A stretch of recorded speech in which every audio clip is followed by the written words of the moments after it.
প্রায় ৫০০ প্রজাতির ভেষজ উদ্ভিদের বাগান করে সাড়া ফেলেছেন জয়পুরহাটের কালাইয়ের মাত্রাই ইউনিয়ন চেয়ারম্যান আ.ন.ম শওকত হাবিব তালুকদার লজিক।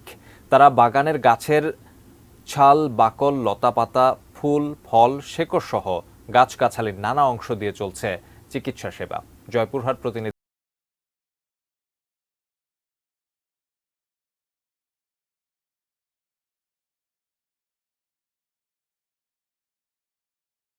শওকত হাবিব উদ্ভিদ প্রিয় একজন মানুষ।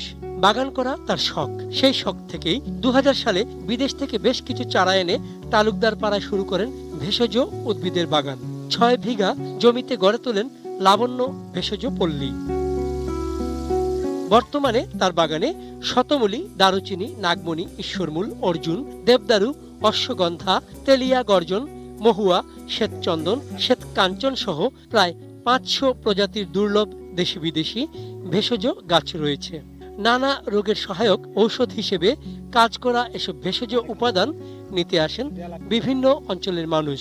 বিনামূল্যে মূল্যবান এমন ঔষধি গাছ পেয়ে খুশি তারা। এ পাতা ডলে ৩ দিন দেওয়ার পর আমার একবার পেট হয়েছিল দাউদ এই জায়গায়, তো দাউদ আমার ভালো হয়ে গেছে। ৭ দিন খাইছি, খাওয়ার পর মোটামুটি আমার গায়ের ব্যথা নেই। ফ্রি পাই এই ওষুধ খেলে আমাদের সর্দি, জ্বর, কাশ অনেক ধরনের কাজ হয় আমাদের। সাধারণ মানুষের কথা চিন্তা করে এমন ব্যতিক্রম বাগান তৈরির কথা জানালেন বাগান মালিক এই জনপ্রতিনিধি।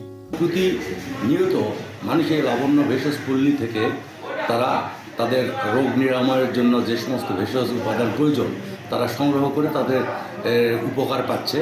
বাগান সম্প্রসারণে জেলা কৃষি বিভাগের পক্ষ থেকে সহযোগিতার আশ্বাস দেন জেলা কৃষি বিভাগের এই কর্মকর্তা। কৃষি সম্প্রসারণ অধিদপ্তরের কাছে সহযোগিতা চাইলে আমরা ওনাকে সহযোগিতা করার জন্য প্রস্তুত আছি। সার্বিক সহযোগিতা তাকে করব। ব্যতিক্রমী এমন বাগান ইউনানি ও আয়ুর্বেদিক চিকিৎসায় ব্যাপক ভূমিকা রাখবে বলে মনে করছেন সংশ্লিষ্টরা। চন্দন পাল, ডেস্ক রিপোর্ট, এটিএন নিউজ।